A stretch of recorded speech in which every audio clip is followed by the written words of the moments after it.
a gente deveria divulgar mais exatamente os efeitos colaterais dos medicamentos e mesmo as interações entre medicamentos, que são, às vezes, perigosíssimas. E o paciente, isso é comum. Há pouco tempo, uma senhora aí até política, né, tomou um antidepressivo. Como tem uma relação muito grande com várias pessoas, conversou com alguns, eu tomei deprimida, receitou. Então, receitou. Eu tinha receitado um antidepressivo desse inibidor de serotonina, de recaptação, esses mais novos, e receitou um inibidor do IMAL, monoamina oxidase. Eu não vou explicar aqui muito isso, mas eles não podem, não devem ser tomados juntos. É um perigo. Quer dizer, ela tomou o outro, entrou num quadro sério de agitação que poderia ser mortal, né? Pede um e pede outro e não fala, talvez numa festa, numa conversa. Então, se as pessoas, eu acho que tivessem, se fosse divulgado mais os efeitos colaterais, pílula anticoncepcional, para dar uma ideia, cerca de 20% das mulheres que tomam pílula anticoncepcional têm depressão, né? Esses antipsicóticos, quase todos têm uma impregnação mais séria, mais grave, o tremor, ou o que a gente chama catisia, que a pessoa fica andando para um lado para o outro, que pode dar a impressão que está agitado, aí dá mais remédio. Então, isso seria talvez uma forma de amedrontar um pouco as pessoas. Tem um exemplo bem só em relação a essa questão de interação, que é a questão de um medicamento muito, de certa forma, ainda muito prescrito e usado no Brasil, até mesmo sem receituário, nas farmácias, drogarias, que é o tal da tetraciclina, o Tetrex, né? Esse medicamento, mesmo prescrito por médico, quando ele manda lá tomar de 6 horas, etc. Antibiótico, né? Antibiótico para infecções, etc. Né? As pessoas tomando esse antibiótico, por exemplo, existe uma cultura aí da população que o antibiótico irrita o estômago, então eu tomo com leite. Esse exemplo, né, esse medicamento, ele pode ter a sua inibição de ação em até 80%. Então o Tetrex tomado com leite, ele vai formar lá uma substância que não vai ser absorvida, vai ser eliminado. Então ele é inibido da sua ação em às vezes em até 80%. Você imagina aí os quadros de resistência bacteriana que se criam nesse país em relação a essa questão do uso do medicamento interagindo com outras substâncias. Não só com o medicamento, mas também com alimentos. Tagamete é um remédio bastante usado para úlcera, tomado geralmente com vários medicamentos, mas os da minha área, por exemplo, com esses antidepressivos inibidores, a concentração do remédio mais ou menos dobra. Então você receita, a dosagem fica altíssima, que pode dar problemas graves. Remédio para dormir, né, esses soníferos. Geralmente, se a pessoa tomar mais, o sono acaba, tira. Numa época aqui em Belo Horizonte, e eu até estudando isso aí, os jovens usavam certos remédios para dormir em altas doses para ficar excitado. A mesma coisa que bebida. Se você tomar um pouquinho, pode até dar um sono. Se tomar muito, perde o sono. Imovane. É um medicamento para dormir, né? O sonífero. Efeitos colaterais de todos eles, né? Do Valium, do Lexotan, que é extremamente usado, do Frontal, sedação, dificuldade de memória, efeitos que a gente chama anticolinérgico, boca seca, tonteira, para dirigir um carro, que tem uma série de fatores que podem prejudicar, né?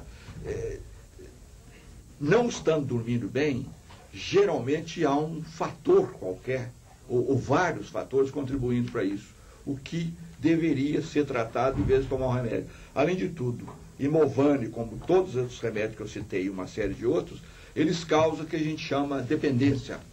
Ou seja, fica difícil depois tirar esse medicamento. Causa o efeito rebote. Na hora que tira, aí não dorme nada. Tá? Às vezes, eu já vi, né, isso foi o recorde, um paciente meu tomando 48 miligramas de Lexotan por dia, há 3 anos, inteiramente dopado, inteiramente incapaz de agir. Assim, agora, 12, 16, 20, frequentemente. Você como clínico Não sei se na pediatria. Na pediatria é bem menos, né? Doutor Galeno, mas como é que esse Lexotan entorpece as pessoas? De que forma? Pelo mecanismo de ação dele. Aí acho que fica meio difícil explicar, porque no organismo da gente, a gente tem lá um sistema GABAérgico, que é uma espécie de freio. Além de tudo, ele age em outros mecanismos neurotransmissores. Então vai atuar bloqueando. Vamos tentar fazer uma analogia. Se eu estou nervoso, é produzido no meu organismo uma substância que me põe mais alerta, mais preocupado. Ansiedade nada mais é do que isso. Ele diminui reflexo, diminui apetite? Então ele trava isso, ele impede a ação dessa substância. Então diminui o reflexo. E o apetite? Diminui o apetite não. Hemovan não. Pode até aumentar. Claro que é outro aspecto do medicamento. Você dá Prozac para um paciente, né, e ele emagrece. Se dá para outro, ele engorda. Você dá um ansiolítico para um, ele fica calmo. Você dá um ansiolítico para outro, excita. Muitas pessoas tomam ansiolítico. E ao mesmo tempo tomam o café, que faz o efeito oposto. Então tomam 20 xícaras de café. Né? Toma um para acalmar e o outro para excitar. Então, o paciente não tem conhecimento disso, devia perguntar a alguém que conhece. Os sintomas principais das pessoas que tomam calmante, doutor Galeno? Cansaço, dificuldade de pensar, de raciocinar, pode dar depressão, geralmente, depois de uso continuado de calmante, o sono fica pior do que antes, quando começou a tomar o calmante, né? E geralmente vai precisando de aumentar as doses, porque o efeito, ele toma um comprimido de 3 miligramas e faz um efeito. Igual tomar um copo de cerveja. Nunca tomei um copo de cerveja. Toma um copo, fica meio embriagado. Passa os dias, precisa de 2, precisa de 3, precisa de 4. Os calmantes todos agem dessa maneira. É mais ou menos o princípio também do remédio de dormir. Mesma coisa. Eu acho que é extremamente interessante que provavelmente, né, que o paciente muitas vezes vai ao médico por causa do medicamento que está tomando, por causa do efeito colateral, e às vezes não conta. Sim. Não conta, e toma outro, né, e vai tomando. Eu já falei inúmeras vezes em sala de aula na medicina, que eu já curei muito mais, principalmente pacientes idosos, tirando o remédio, do que dando remédio. Para dar um exemplo, agora, tem um mês, chegou um paciente completamente confuso para ser internado no hospital psiquiátrico. Tinha tido um leve problema no serviço, receitado para ele Rivotril e Neosine. Tem a impressão que a cabeça dele não era muito boa, porque na anamnese, com a irmã, o irmão que estava no consultório, ele não tinha conseguido fazer o primário. Então, geralmente, tem um cérebro muito mais sensível. Ele ficou numa agitação. Eu perguntei para ele, para fazer uma conta de 50 menos 4. Isso ele não conseguia, que dia, meu nome, o que eu fazia, que lugar que ele estava. Completamente desorientado, sem dormir, numa agitação de pegar um cavalo na cidade interior, sair nu pela rua, pulando, coisa assim. Eu decidi tirar os remédios. A irmã, mas você não, com 6 miligramas de Rivotril, você não está dormindo? Vamos tirar, e de uma vez, vamos arriscar. Né? Voltou 15 dias depois, curado, completamente. Ela falou, no primeiro dia, com a ausência do remédio. Eu tenho inúmeros casos semelhantes, que vocês devem ter. Sim, né? Sem dúvida. Inúmeros casos. Então, isso é outra coisa séria.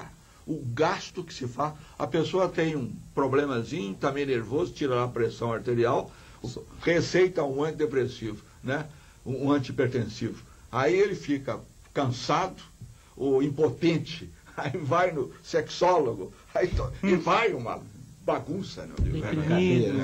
E muitas vezes não conta. Não conta o que está tomando. Toma o Aldol por causa do... Aí é comum isso. Chega no consultório, o remédio acabou, eu parei. Agora eu estou tomando Aquineton. O que é Aquineton? É um remédio para tirar um efeito colateral, se tiver, né? Ele larga o remédio principal e toma o segundo remédio que não tem nenhum efeito farmacológico para a doença dele. Doutor Galeno Procópio Alvarenga, como viver feliz, com ou sem remédio? Principalmente, o Cláudio falou aí no intervalo, 10% dos pacientes que vão internados, né? No hospital geral. Vão por causa de tomar remédio. Isso é um dado sério. E o segundo é da minha família. Eu tenho 12 irmãos. Eu não sou tão novo assim, né? Tem 10 mais velhos do que eu. Nós não temos, não procuramos médico, não tomamos remédio. Eu jamais tive um dia numa cama doente. Então, eu acho que o principal é tentar arrumar uma vida que a pessoa goste dessa vida. E dormir bem, comer bem, né? Em vez de ficar comprando remédio, comer um bom bife, ou um peixe, ou uma fruta, ou um legume, coisa desse tipo. Viver bem. Se possível, evitar remédio.